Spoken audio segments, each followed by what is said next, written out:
Saludos, gracias por permitirnos entrar a sus hogares con este su programa Verdades al Aire, que como siempre, cada sábado intenta llevar asuntos relacionados con temas de interés colectivo, de interés general. Hoy tenemos como invitado especial al Procurador General de la República, Jean Alain Rodríguez Sánchez, con quien vamos a hablar sobre diferentes temas. Pero antes, vamos a hacer una breve reseña sobre este interesante hombre del país. Jean Alain Rodríguez Sánchez nació en Santo Domingo el 10 de mayo del año 1975. Es abogado y político. Se graduó de abogado en la Pontificia Universidad Católica Madre y Maestra y luego realizó 3 maestrías en Derecho en la Universidad de la Sorbonne en París, la Sapienza de Roma y en la Escuela Superior de Administración Pública también en Roma, donde hizo una maestría en Derecho Penal de la Administración Pública con honores máximos. Ha sido catedrático universitario por más de 10 años y domina los idiomas castellano, inglés, francés e italiano. Es militante y miembro del Partido de la Liberación Dominicana desde el año 90 y ha trabajado arduamente en las campañas electorales de su partido, llegando a presidir movimientos externos, coordinador nacional de proyectos e integrante de procesos de transición, entre otras cosas públicas. En el ámbito público ha sido director ejecutivo del Centro de Exportación e Inversión de la República Dominicana, asesor legal de la Dirección General de Aduanas, asesor legal del Instituto Dominicano de las Telecomunicaciones, asesor legal del Ministerio de Turismo, abogado auxiliar de la Procuraduría Fiscal del Distrito Nacional en el año 1997, juez suplente y miembro de la Junta Monetaria en el año 2010 al 2012. En el año 2014 fue electo miembro del Comité Central del poderoso Partido de la Liberación Dominicana y actualmente es nada más y nada menos que el influyente Procurador General de la República. Debo admitir que yo pensé, como muchos ciudadanos dominicanos, que usted había sido sacado del sombrero de un mago y puesto como procurador, pero veo que tiene un currículum bastante amplio que le da las cualidades para ocupar la posición. Para mí un placer tenerlo aquí, gracias por aceptar mi invitación. Gracias a ti por invitarme a este programa que comienza y va en gran auge. Es un honor tenerte por acá y sobre todo un programa que tenga dentro de sus siglas la palabra verdad. A eso nos debemos, a la verdad. Gracias, gracias. Debo comenzar de inmediato. Usted tiene 2 años ya como Procurador General de la República. ¿Cuáles podrían ser sus logros a exhibir? No me gusta hablar de logros, sí me gusta hablar de metas cumplidas. Metas, entonces. O de retos vencidos. El Ministerio Público por muchas décadas no había crecido en la misma dimensión que ha crecido la República Dominicana. Para nadie es un secreto que nuestro país ha crecido en el sector turismo con varios millones de habitantes, con varios millones de visitantes en los últimos 10 años, que hasta la población incluso es más de 3 millones de habitantes en 10 años, el sector financiero, el sector construcción, todo ha crecido. Sin embargo, el Ministerio Público aún estaba cumpliendo su rol dentro de las precariedades y posibilidades que le permite la ley y el presupuesto asignado, pero no se había modernizado, no se había reorganizado, no se había fortalecido ni crecido en la misma medida que el resto del país. Y a eso nos abocamos, a eso vinimos, a trabajar, a procurar tener un Ministerio Público moderno, un Ministerio Público eficiente. Hicimos un plan estratégico que tenía varios componentes. El primer componente era la cantidad de fiscales de carrera que se incluían. No teníamos los fiscales necesarios, no lo tenemos todavía, pero diseñamos un plan. Para darte un ejemplo, teníamos y todavía en algunos lugares prevalece la figura del fiscal itinerante. Algunas comunidades con varios miles de habitantes donde tú tienes un fiscal un día a la semana. ¿Cómo vamos a procurar justicia con un día a la semana? Así no se procura justicia. Ni tampoco vamos a designar fiscales por auto, porque no es lo que te manda nuestra ley actual. Lo que manda es hacer un concurso abierto donde toda la ciudadanía que tenga las condiciones, el mérito profesional, los requisitos académicos, pues pueda entrar como fiscalizador si supera las pruebas. Hicimos una primera evaluación, un primer concurso e ingresamos al sistema 250 nuevos fiscalizadores. Ahora hemos hecho un segundo concurso y entrarán unos 267. Ya con esas 2 medidas... ¿Cuándo arranca ese segundo? Ya arrancó. De hecho, a mediados del año próximo entran al sistema estos nuevos fiscales.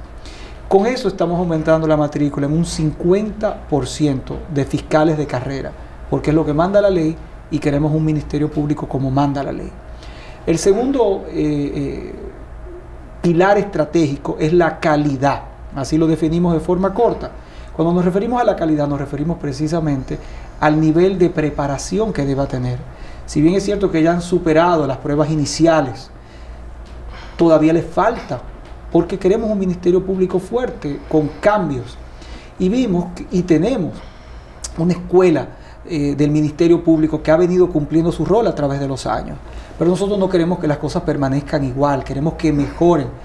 Y vimos que había un muy buen número de capacitaciones al año. Te hablo que en el año 2016 teníamos cerca de 100 capacitaciones con unos 2.400 capacitados. Pero no queremos dejar las cosas igual. Duplicamos y ya para este año 2018 vamos a cerrar con más de 200 capacitaciones y casi 6.000 capacitados. Hay dos planes que ustedes tienen que a mí me lucen sumamente interesantes. Un plan nacional de lucha contra la violencia contra la mujer y el plan nacional de humanización de las cárceles. ¿Podría destacarnos cuáles han sido los avances? Con muchísimo gusto. Te termino la idea con el tercer pilar, que es dotar al Ministerio Público de las herramientas necesarias para que haga su trabajo, que tampoco lo tenía. ¿En qué consiste eso? Equipos de informática, servidores adecuados, nuevos portales, nuevo servicio web, sistemas de investigación, herramientas, cámaras, computadoras. Tan solo en el primer año nosotros ingresamos al sistema 1.500 computadoras para los fiscales. O sea, habían fiscales que tenían 4 fiscales, una sola computadora. ¿Cómo vas a dar un resultado eficiente, efectivo, compartiendo una computadora con 4 personas? Todo eso ya lo hemos venido... A nivel nacional. A nivel nacional. Lo hemos venido resolviendo y todavía, por supuesto, quedan retos. Pero ya con eso tenemos un Ministerio Público más fortalecido hoy y que comienza a dar resultados tangibles. Esos casos que se ven que de repente no se tenía nada y quién asesinó a esta persona y en 24, 48 horas se presenta, mira, estaba acá, lo hizo él, lo hizo bajo tal circunstancia, tal agravante y vamos a someterlo a medida de coerción, prisión. No es casualidad, es el resultado de esa política. Como parte de esa política, pues entonces, y ahí contesto de manera específica lo que me comentabas, pues nos dijimos también, tenemos un mandato por ley que lo establece tanto la Constitución, pero de forma muy específica la Ley Orgánica del Ministerio Público, en los artículos 30-6, así como en el artículo 7, donde mandan al Procurador General de la República a diseñar, a coordinar y a ejecutar la política de prevención de la criminalidad del Estado en cooperación con otras instituciones.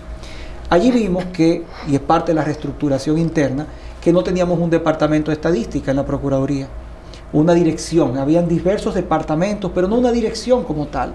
Creamos una dirección. Hoy en día sabemos dónde, cómo y qué sucede. Se digitan, se tabulan. De hecho, son datos públicos que lo podemos publicar y lo tenemos en nuestro portal. ¿Para qué estas estadísticas? Si tú quieres evitar el crimen, no es solamente persiguiéndolo, es mejor evitarlo, prevenirlo. Entonces, como nos manda la ley, ahora estamos previniendo. Creamos una dirección de estadísticas y creamos una dirección de prevención. Tenemos los números y ahora creamos la política. El primer proyecto que hicimos para prevenir la criminalidad fue precisamente el proyecto para prevenir la violencia de género. Y ahí vinimos entonces con un plan nacional contra la violencia de género. ¿Ese plan ha tenido algún resultado positivo? Sí. ¿Qué tan positivos? Ha tenido resultados muy positivos en varias formas. La primera es que hablemos del tema. Nuestro principal objetivo era generar conciencia en la ciudadanía de que nuestro país, aun siendo un país de gente muy buena, el mejor país del mundo para mí y para todos los que vivimos, y este es nuestro país y queremos hacer de este país el país más seguro también. ¿Cómo es posible que un país de gente buena esté exhibiendo números que no van de acuerdo a la condición humana propia del dominicano? Y es que tenemos unos números que no son admirables, no son buenos en violencia de género. Pero ese plan, ¿cómo ha logrado reducir la cantidad de mujeres afectadas, mujeres muertas? El plan tiene 22 acciones concretas, llamadas a prevenir, a fomentar la denuncia y también a la recapacitación del imputado y de la víctima también. Ese plan, con esas 22 medidas que son bastante amplias, hoy en día, si analizamos los 12 meses desde el lanzamiento del plan en noviembre del año pasado hasta octubre de este año, comparado con el mismo periodo del año anterior, nos da un 18% menos de feminicidios. Esos son 19 vidas salvadas que hoy pueden contar la historia y pueden unirse a estos esfuerzos. Sin embargo, hay algo que se debe tomar en cuenta en ese plan, lo dicen algunos sectores feministas del país, es que el 60% de esas mujeres muertas habían ido por ante la justicia a buscar protección y no se les dio. ¿Ustedes no sienten que no cumplieron con su papel o que hay que fortalecer ese ángulo? Nosotros lo hemos tomado de otra forma. En realidad es el 20% nunca había colocado una denuncia. Es decir, que el 80% de los feminicidios el 80% nunca había colocado una denuncia. Y un 20% me está diciendo que no es cierto que el 60% de esas mujeres habían buscado protección. Un 20%. Pero no basta solamente con el buscar la protección. Tú tienes que mejorar el servicio. Tienes que mejorar el canal de las denuncias. Y eso forma parte del plan. Primero, fomentar la denuncia. Y para fomentar la denuncia, hemos hecho un sinnúmero de campañas, que dicho sea de paso, la campaña es una de las 22 acciones. Esto no es un plan de campaña. Solo una de 22 son las campañas.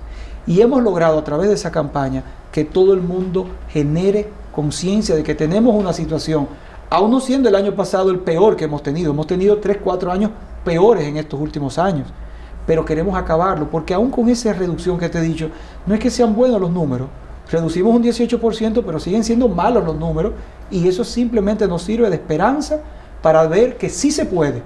¿Y cómo lo vamos a mejorar? ¿Qué más falta para seguir teniendo logros positivos en ese sentido? Lo primero es que es una responsabilidad de todos, donde nosotros estamos asumiendo nuestro rol con esas 22 acciones que han incluido, en manera simple, hemos incorporado más de 300 empleados a trabajar directamente 24 horas con el tema de violencia de género, que habían 14 provincias en nuestro país que no tenían una unidad para luchar contra la violencia de género, 14 provincias, y en menos de un año ya nosotros hemos inaugurado 5 unidades, solamente nos quedan 9 provincias por completar y esperamos completarlas en el año próximo. Bien, interesante lo que ha dicho, pero tenemos que hacer una pausa comercial, regresamos en breve.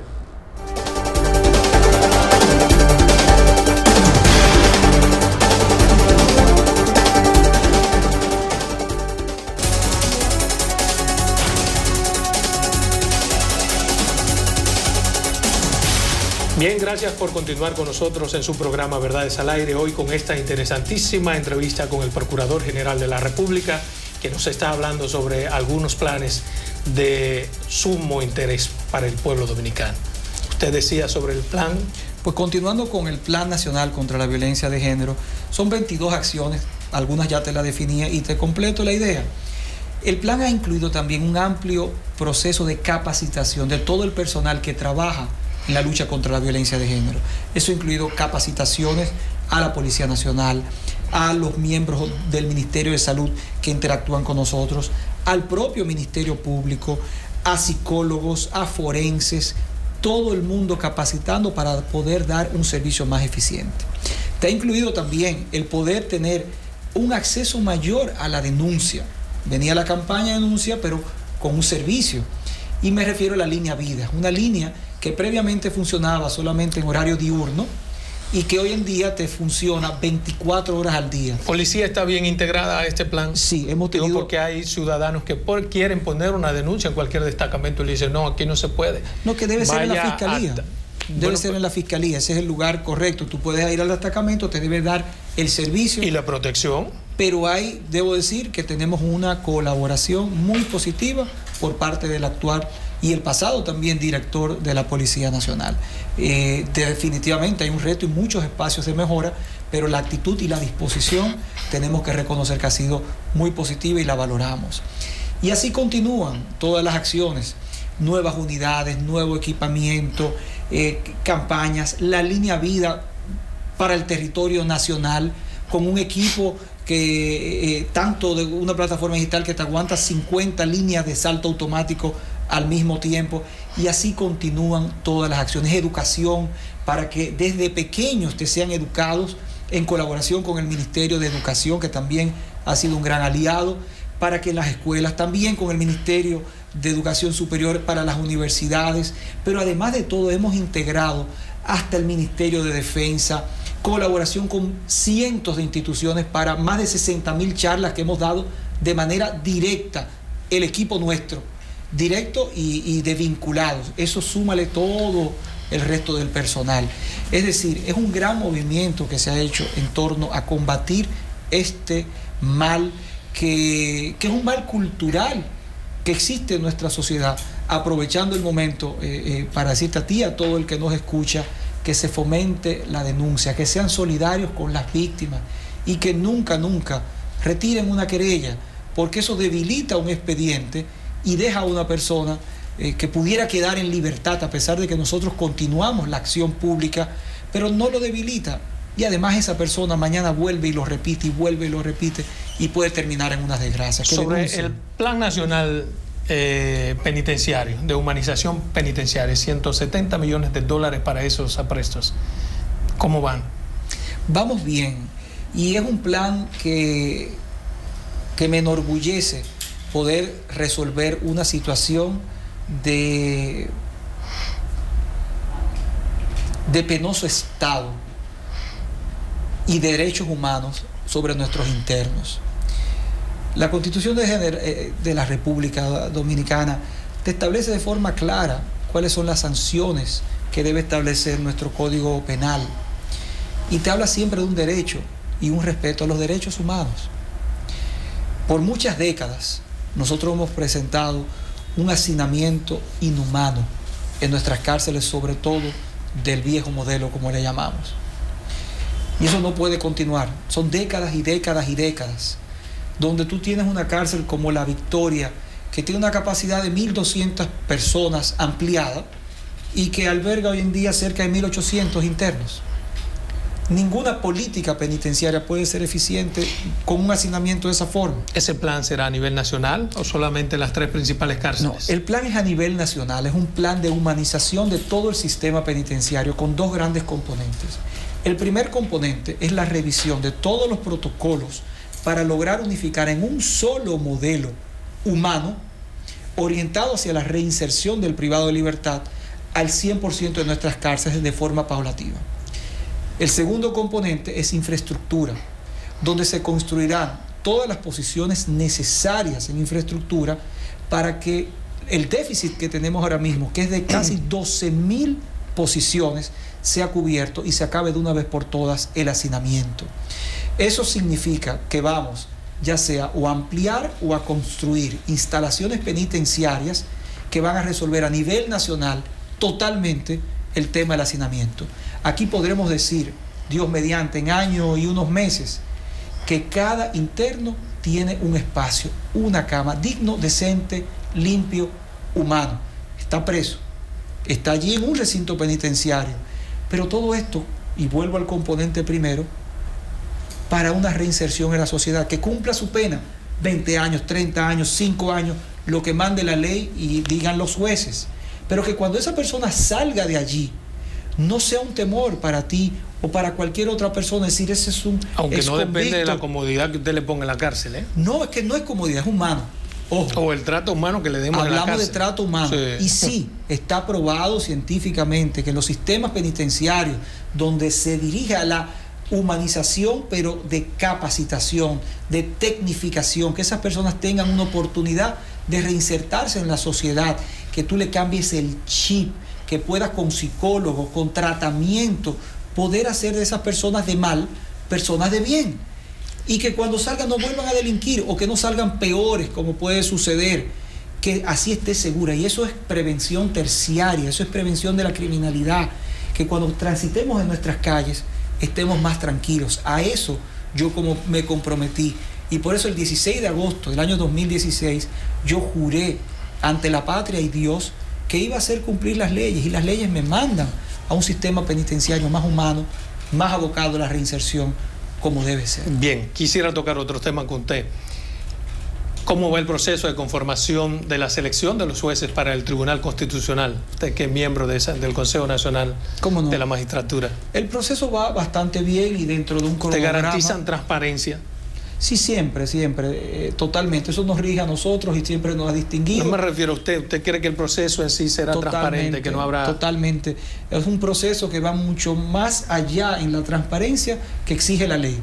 De hecho, la comisión y que preside el señor presidente de la República como presidente, no solo de la República, sino también del Consejo Nacional de la Magistratura, pues hemos aprobado reglamentos y normas que van más allá en niveles de transparencia, en niveles de exigencia también, respecto a lo que te establece la ley dentro del marco de lo que la ley te permite ampliar. En aras de esa transparencia, quisiera preguntarle, ¿es cierto que usted y Reinaldo Pared Pérez se oponen a que el proceso se haga de cara al sol?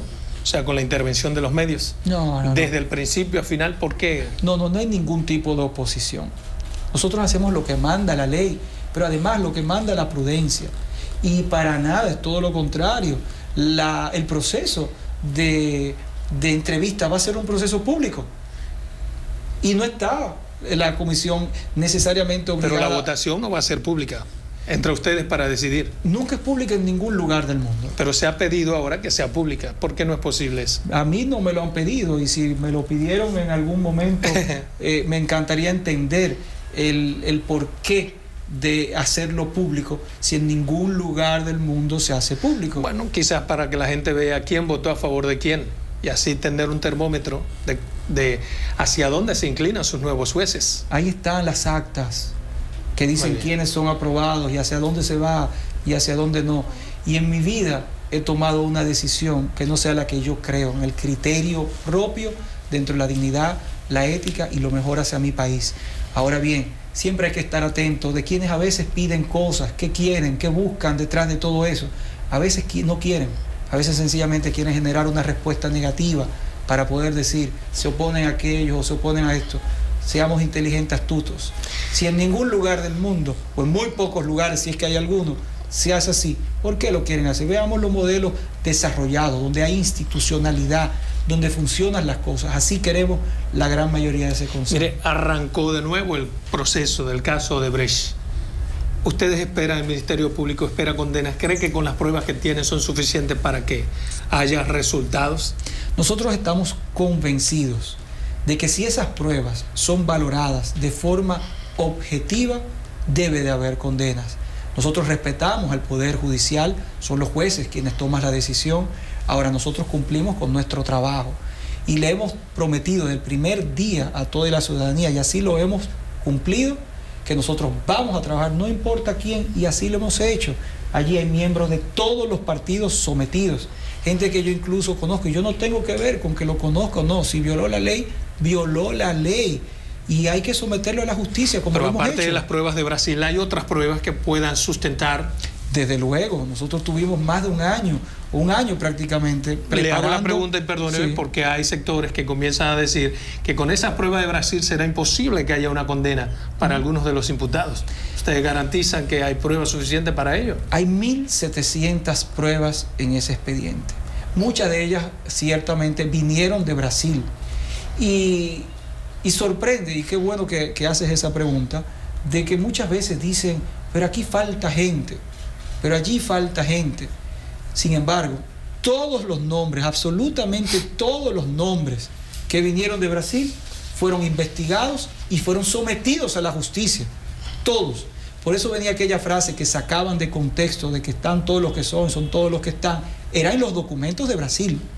Pero usted está consciente que hay una parte, perdóneme, de la sociedad que todavía no cree que muchas de esas personas que fueron sacadas, sobre todo los del PLD, no deben estar incluidos ahí, a raíz de que tuvieron un papel protagónico, sí, digamos Reinaldo Pared, digamos el síndico de Santiago, que dirigieron las cámaras. Entonces hay otros que no dirigieron tanto y sí están. Es que el hecho de que una persona ocupe una posición u otra no significa que era un delincuente. No es por un tema de estadística y de estar sentado y mirando. No es por haber dirigido. Esto se pasa en haber delinquido, en haber cometido un crimen, en haber hecho actos de corrupción. Y todo aquel que diga algo así, que por favor me facilite algo de pruebas, porque Nosotros a todo aquel que hemos obtenido, y mire que hemos obtenido mucho. Recuerden ustedes que un caso de soborno se hace escondido. No es que la persona se tire un selfie o se hace un video cuando está recibiendo un dinero. Fueron muchas las diligencias que tuvimos que nosotros hacer para descubrir personas. Y yo no descarto que hay otras personas, y siempre lo he dicho. ¿Podrían ser incluidas, eso le iba a preguntar, nuevas personas? Hasta el infinito. Todo aquel que haya cometido un acto de corrupción. Pero me refiero en el proceso de investigación que ustedes hacen. En todo proceso, en ese proceso y en cualquier proceso, y lo hemos dicho y reiterado. Ahora, todo está en las pruebas que se tengan. Cuando tengamos más pruebas, pues podemos someter más personas. Claro. Interesantísimo. Continuamos con este conversatorio con el Procurador General de la República en unos instantes, porque ahora es importantísimo irnos a comerciales.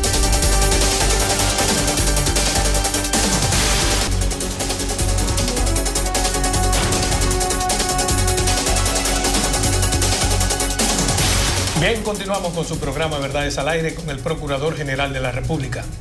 Quería preguntarle, luego de venir de comerciales, ¿existe la posibilidad de esos que fueron beneficiados con una delación premiada de que puedan venir a ser interrogados? No se descarta nada en un proceso de investigación y en un juicio. Todo es posible. Lo que sí puedo decirte es que allí están los testimonios de esas personas debidamente certificados que dicen que quién le dio dinero a quién y cómo. Entonces, tenemos los elementos de prueba suficientes, pero no solamente tenemos lo que vinieron de Brasil. Nosotros hicimos una investigación seria y se evaluaron las finanzas, los movimientos bancarios, las propiedades, lo que habían comprado, vendido, lo que habían movido, todo. Pero como se trata de un sistema adversarial, de un sistema en que las pruebas tienen que ser controvertidas, es inminente que ellos tengan que estar aquí para que la contraparte pueda... No, porque es un testimonio. Un testimonio. Y ese testimonio ya es una prueba de por sí. La prueba testimonial, como lo establece el código. Lo que a mí me encantaría... ¿Y cómo la otra parte derriba esa prueba si no puede contrastarla? Es que aún tú trayéndolo es un testimonio y no lo va a derribar con un tú a tú. El testimonio es prueba válida establecida en nuestro Código Procesal Penal. Ahora, me encantaría que derriben lo que pueden derribar, que no se tumba con palabras. Por ejemplo, si tú tenías un salario X y que tú sumas todos los salarios y que sumando todos esos salarios y que ni siquiera consumiendo, vamos a entender que tú no comiste, que no pagaste luz, que no pagaste teléfono, que no consumiste nada, te da 8 millones de pesos durante tu posición. Sin embargo, moviste varios cientos de millones de pesos. Yo quiero que tú en un juicio le explique aún a los ciudadanos, al pueblo dominicano, de dónde tú sacaste eso. Usted descarta... Perdona, si tu esposa no trabajaba, nunca cotizó en la seguridad social, nunca movió un solo dedo, yo quiero que tú le expliques al pueblo dominicano cómo tu esposa tenía 80 millones de pesos en su cuenta bancaria. Eso es algo que usted dijo ayer y yo lo tengo incluido en mis preguntas. ¿A quién se refirió usted? ¿Quién tenía los 80 millones de pesos? No, y le hago la pregunta porque 80 millones de pesos, muchos de esos implicados pueden tenerlo trabajando. No, vuelvo y te digo, te hablo de casos donde la esposa nunca trabajó. Y cuando digo nunca trabajó es que nunca ha cotizado en la seguridad social. Si tú trabajas, tú estás obligado a cotizar. Estás obligado. Aunque aquí hay empresas que no cotizan, aún cuando uno trabaja. Estás obligado. Si tú no trabajaste, tú no pasaste por ahí. ¿Pero cuál es el imputado? Eso se discute en un juicio. ¿Y cuál fue el que vendió su vaca a los hijos y a la esposa? Pudiera ser quizás el mismo. El mismo. Pero, de nuevo, todo eso en el tribunal, que es el foro necesario. Ahí es donde debe discutirse todo esto. Pero, por Dios, no engañemos a la ciudadanía, que todo el mundo sabe. Si a eso vamos, que son inocentes. Nosotros tenemos 26.000 internos en la República Dominicana, privados de libertad. Ve y pregúntale si uno de los encartados. Todos te van a decir, no, yo nunca he hecho nada, somos todos inocentes. Por Dios, el pueblo sabe y tiene que saber y tiene que haber consecuencias. Bueno, hay uno de los encartados que insiste en que su apresamiento, su encartamiento es político. Por Dios. ¿Usted lo rechaza? Que los tentáculos políticos estén metidos en este caso de Brecht. Yo no ando en política, yo ando en trabajo y en combatir la corrupción y combatir la criminalidad. Ese mismo encartado, si me parece que es la que te refieres, dice que nunca no habían notificado, que por Dios, que lo estaban investigando. Si a todos se le interrogó aquí, a todos se le dijo, usted está siendo investigado en un proceso de esto y de esto y de esto, Por Dios, y además hay que decirte también, te estoy investigando para que escondas todas las pruebas. No, aquí trabajamos callados. Parte de la sociedad, con resultados. Parte de la sociedad un poco como que se predispone cuando oye a juristas como Jorge Subero Isa, que dice que de este caso no va a salir nada. ¿Cuál es su valoración? Por Dios, que se lean el expediente. Yo invito a que se lean el expediente. Y el que se lea ese expediente y diga que no hay pruebas y que no vea 1.700 pruebas, después usted le pregunta de qué imputado es amigo o a qué representa de esos intereses. Mire, como parte de la construcción de su alijo de prueba, usted había solicitado a la Cámara de Cuentas algunas auditorías. Sí. ¿Qué pasó con esas auditorías? ¿Las tiene? ¿Son parte ya del expediente? Todavía son dos temas separados. Recuerden, señores, y no quiero culpar ni quitar culpa a la Cámara de Cuentas, pero esa es una atribución de la Cámara de Cuentas. De hecho, hay algunos que han dicho, la Procuraduría debería. Yo no puedo violar la ley. Incluso hay sentencias de la Suprema Corte de Justicia que han anulado procesos donde la Procuraduría ha presentado informes peritales de sobrevaluación y se lo han rechazado. Solamente la Cámara de Cuentas puede evaluar la sobrevaluación. Ha transcurrido poco más de un año y algo. ¿Qué alega la Cámara para no entregar esos documentos? Que están trabajando. Que están trabajando. No es sencillo auditar esa cantidad de obras. ¿Pero a usted le consta que la Cámara está haciendo su trabajo? Entiendo que están trabajando, les creo. Cuando me lo dicen, yo les creo, lo que espero es que me entreguen los resultados. Y si me entregan esos resultados, pues vamos a ver si hubo sobrevaluación, porque son ellos los que lo dicen. Y si hubo ahí una violación a la ley penal. Recuerda que la sobrevaluación puede tener una violación a la ley penal. Y si la tiene, nosotros actuaremos conforme lo manda la ley. Pero no podemos someter por sobrevaluación sin tener el peritaje de sobrevaluación. Estaría yo violando la ley y eso nunca lo haría. Ni por presión, ni por ninguna otra razón. Aquí actuamos conforme la ley y eso es lo que quiere nuestro país, un cambio, que se aplique la ley al 100%, no que se ande divanando por un interés aquí o allá. Mire, probablemente se asomen dos casos sobre posible corrupción en el gobierno. Uno está relacionado con la venta de un edificio al Ministerio de Industria y Comercio. Ustedes están investigando qué han hecho en ese sentido. Se quejan parte de los abogados de que hace un año que dieron parte al Ministerio Público y nada se ha hecho. A nosotros no nos ha depositado ningún tipo de evidencia que narre sobre ese tema.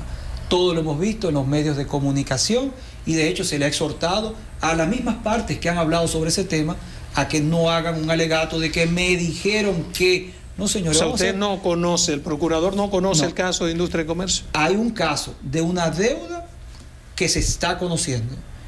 Y sobre esa 600 deuda, millones. hay una deuda entre dos partes privadas. Y una de esas personas ha dicho de forma pública que ahí hubo un manejo. Pero con eso no se hace nada. Usted tiene que decir. Sustentar. De no las pruebas, porque aquí algunos, 2 o 3, viven hablando sin un sustento y eso puede ser verdad o puede ser mentira y nosotros tenemos que ser cuidadosos porque tampoco se le puede hacer un daño a una gente por una quizás sí, quizás no calumnia. Nosotros actuamos con pruebas, con evidencia, que si nos dan el indicio salimos a buscarla. Y sobre el caso de la jurisdicción inmobiliaria, las diabluras que se cometieron allí, ¿cómo van esas investigaciones que han hecho? Tenemos un proceso de investigación abierto con una comisión de expertos que está trabajando arduamente para poder dar con el fondo a ver si allí hubo una infracción a la ley penal.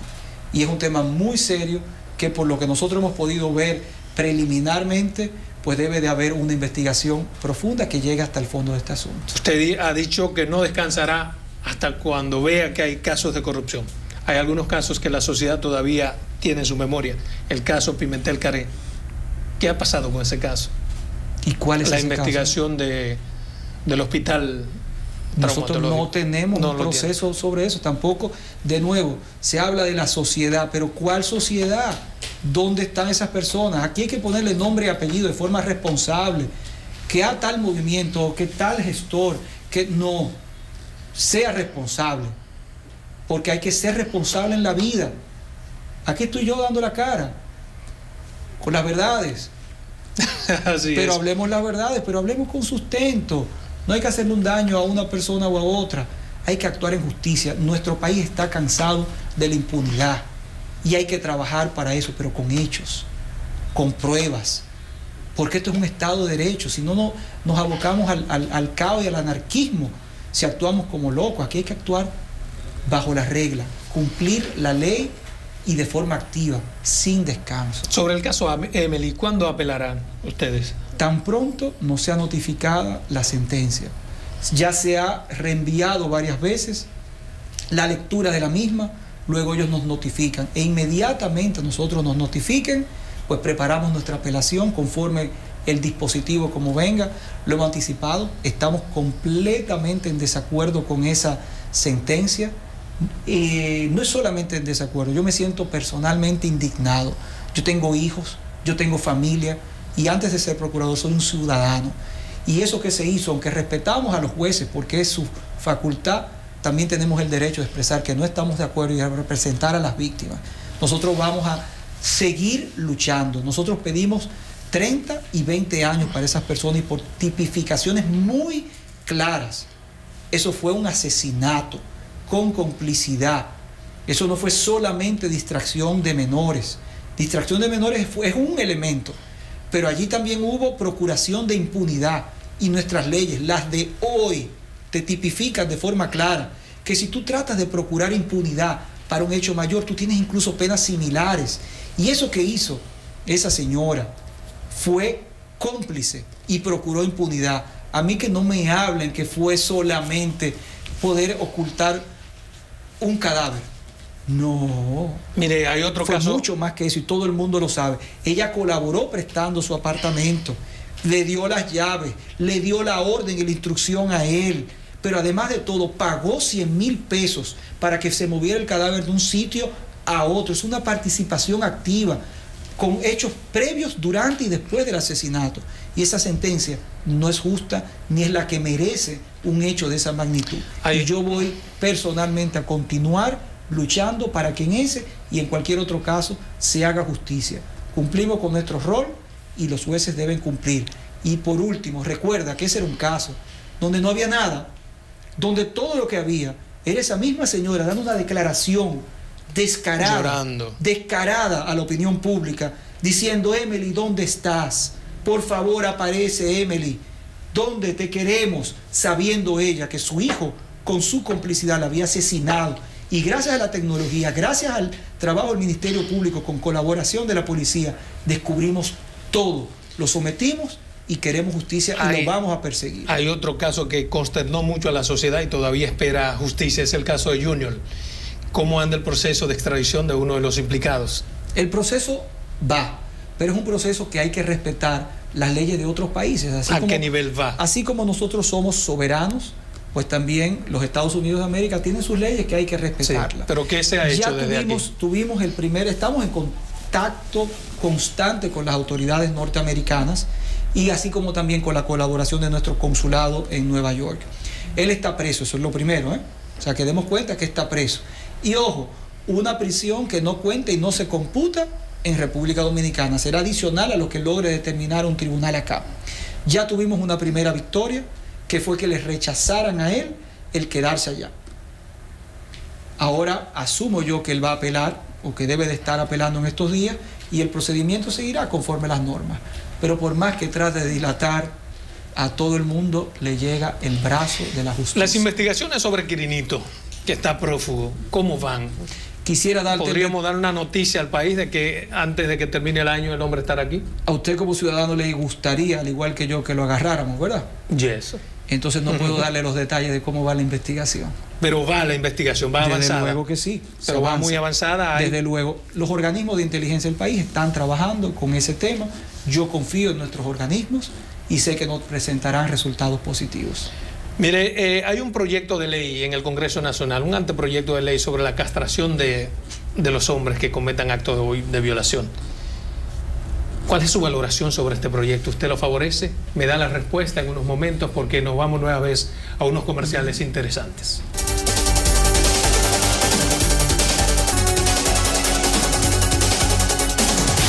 Continuamos en su programa Verdades al Aire con el Procurador General de la República, Jean Alain Rodríguez Sánchez, que nos está dando una interesantísima entrevista. Antes de irnos a comerciales, le preguntamos su valoración sobre un anteproyecto de ley que busca castración para los violadores. Bien, nuestra Constitución es bastante clara y te indica cuando alguien viola la ley cuáles deben ser las vías de consecuencia. Y las vías de consecuencia son la privación de libertad. Ya luego nuestro Código Penal te establece cuáles son las penas dependiendo del tipo de infracción que tú hayas cometido. Un proyecto de ley que mande a castrar a las personas es sencillamente contrario a la Constitución de la República Dominicana. El artículo 42 de nuestra Carta Magna te establece todo lo que son los derechos que tenemos como personas, independientemente de lo que haya hecho uno u otro, sigue siendo una persona. Y en ese solo párrafo, que tiene 5 o 6 líneas, te indica en 4 puntos la prohibición de tú poder imponer cualquier tipo de sanción que sea de por vida. O sea, se opone el procurador al proyecto de ley que busca la castración. Más que una oposición, que sería una atribución del Congreso o de un congresista, nosotros opinamos desfavorablemente y opinamos que sería contrario a la Constitución. Pero una oposición no hacemos porque esa figura nosotros no la tenemos en el ejercicio del buen derecho. No estamos de acuerdo porque viola el artículo 42 de la Constitución de la República Dominicana. Mire, el presupuesto que regirá a partir del año próximo para la Procuraduría, a partir de lo que usted ha dicho y los proyectos que tienen en carpeta, ¿es suficiente? No, la verdad es que vivimos en un país en vía de desarrollo y todas nuestras instituciones requieren de mayor presupuesto, pero para mayor presupuesto se necesitan mayores ingresos. Y nosotros somos comprensivos, aunque no sea el presupuesto necesario, de las decisiones que toma el Congreso Nacional a sugerencia del Poder Ejecutivo. Y no es suficiente, absolutamente no es suficiente. Pero si te dan limones, haz limonada. Aquí no estamos para estar llorando y no voy a poder hacer esto, no. Si nos dan, hacemos más. Pero si no nos dan los fondos suficientes, seremos creativos, economizaremos y buscaremos la forma de ser eficientes como lo hemos venido haciendo. En ese proyecto de eficiencia que tienen ustedes de manejar con buen rigor lo que tiene sobre sus manos, ¿no está contemplada la posibilidad de que haya un aumento para los defensores públicos que lo han estado demandando durante mucho tiempo? Recuerda que los defensores aumento públicos, de salario. Los defensores públicos pertenecen al Poder Judicial. Sí, son Poder ellos Judicial. Que se ocupan. Ya esa parte la maneja la Suprema Corte. En el caso nuestro, ya nosotros lo primero que hicimos acá, o en los primeros meses, y gracias a esa economía que hicimos, y a un apoyo del Poder Ejecutivo, que también reconocemos y agradecemos, fue corregir las distorsiones salariales. Tú no puedes esperar que un personal desmotivado pues te pueda dar el mismo nivel de rendimiento que un personal motivado. Y allí corregimos. ¿Cómo? Por ejemplo, habían abogados que haciendo el mismo trabajo que otros, con la misma capacidad, con la misma preparación, uno ganaba 8,000 pesos, otro 23. Y nosotros igualamos todo eso, y de 300 y tantas escalas salariales la redujimos a unos 120, elevando a niveles más aceptables. Eso conllevó un aumento del salario promedio de todo el personal administrativo y de carrera a cerca de un 25%, cosa que no se había hecho en muchos años en la Procuraduría. Y eso generó todo esto que tú estás viendo, una buena disposición del Ministerio Público, que tú tengas gente que esté más dispuesta a capacitarse, a trabajar, a ser más ético también. Y por eso hemos ido reduciendo esa brecha de situaciones que se presentaban antes con un Ministerio Público hoy más moderno y más eficiente como manda la ley. Según datos que nos llegan, ¿es cierto que usted podría aspirar a ser presidente de la Suprema Corte de Justicia y que ya habría personas que le estén apoyando? De nuevo, siempre dicen, yo no ando aspirando a nada. Yo estoy trabajando en la posición en la que yo me juramenté el 16 de agosto del 2016, por el tiempo que esté aquí, dedicado a esto en cuerpo y alma. No aspiro a ninguna posición dentro de las altas cortes por el momento. Hay algo que nunca se descarta en la vida, yo no descarto nada. Pero yo ahora, hoy y aquí, lo que estoy es en trabajo. ¿En términos políticos no alberga alguna aspiración tampoco? De nuevo la misma respuesta, yo estoy en trabajo. Cuando yo termine esta posición, hablamos de otros temas, pero uno no puede estar pensando en otras cosas que no sea tu trabajo. Dedícate al trabajo.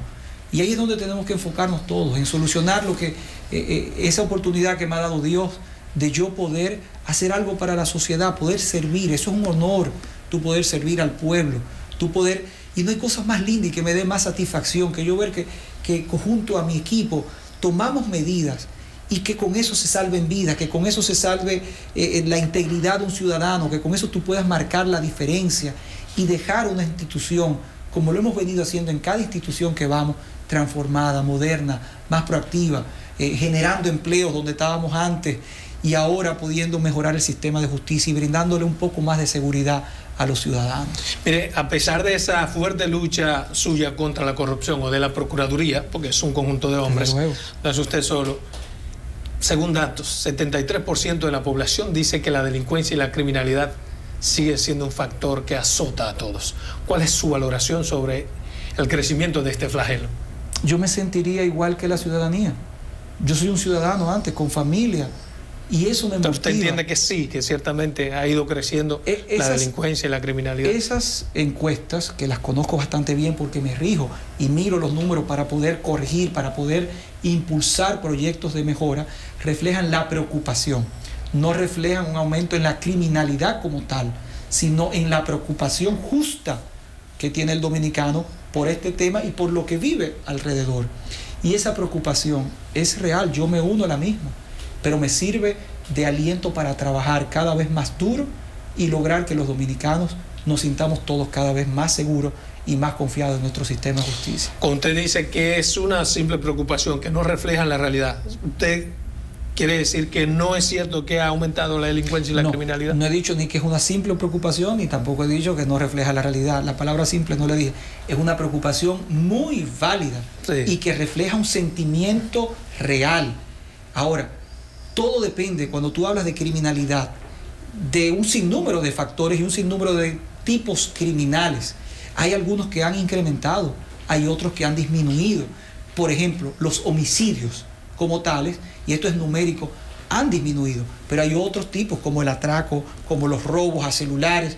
Eso ha aumentado, lamentablemente ha aumentado, y ahí es donde todos tenemos que concentrarnos en todos esos puntos que han aumentado y que no es percepción ninguna de la sociedad, es una realidad, en atacarlos, en todos unidos, procurar la denuncia, entender también que tenemos un código procesal que llamamos el nuevo código, pero tiene más de 10 años, y que hay un tema de debido proceso y de levantamiento de evidencias. Ahí le digo yo a todo el que se acerque en nuestras capacitaciones que procuremos levantar pruebas, porque hay un debido proceso. Y no basta solamente a veces con la palabra y un testimonio solamente. Mientras más evidencia tú tengas, mejor. Los celulares, eso es maravilloso, porque a la gente ahora puede grabar. Y eso es una prueba contundente que nos ha permitido a nosotros, con grabaciones de muchos ciudadanos, poder obtener condenas. Y hacia allí nos abocamos, a poder mejorar todo lo que ha empeorado y poder mantener lo que ha mejorado. A propósito del código, ¿cuál es su valoración? Todavía no ha sido aprobado. ¿Usted cree que no hay un interés político? Porque un nuevo código, como ha sido concebido, sería una buena herramienta para la lucha que desde el Ministerio Público se lleva. Yo soy muy respetuoso de las atribuciones de otros poderes. Es una atribución del Congreso, pero tengo la facultad de opinar. Exacto, es lo que le he preguntado, es su opinión. Y sí, sobre esa opinión, a mí me gustaría que viniera un nuevo Código Penal. De hecho, el proyecto que reposa allí tiene un sinnúmero de tipificaciones como la concusión, la malversación de fondos y otras tantas figuras jurídicas interesantísimas y que servirían para fortalecer nuestro sistema de justicia. Pero se opone a las 3 causales.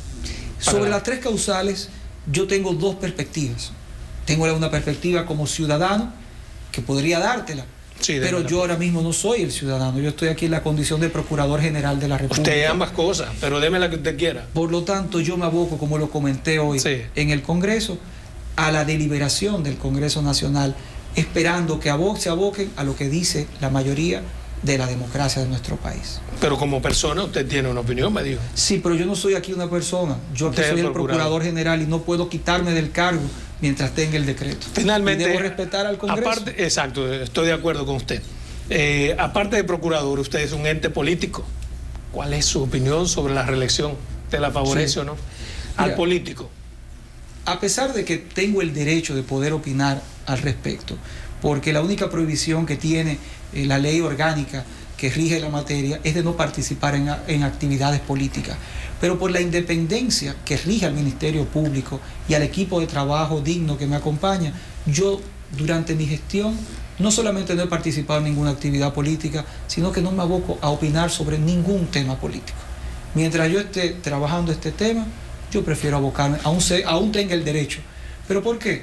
Porque es que yo estoy trabajando no para un partido, no para un ente u otro particular. Yo estoy trabajando para el pueblo dominicano. Entonces yo no voy a opinar mientras esté activo en esta posición de ningún tema político. ¿Por qué? Porque no.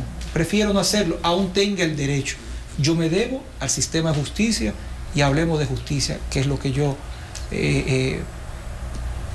procuro, como tal cual lo manda el cargo. Y por eso lo hemos entrevistado como procurador de la República. Bueno, para mí ha sido un placer tenerle aquí en su programa Verdades al Aire. Gracias por aceptar nuestra invitación, muy amable. Gracias a ti por la invitación y espero pronto poder también venir al programa de nuevo. Gracias. Siempre estaremos dispuestos. Muchísimas gracias.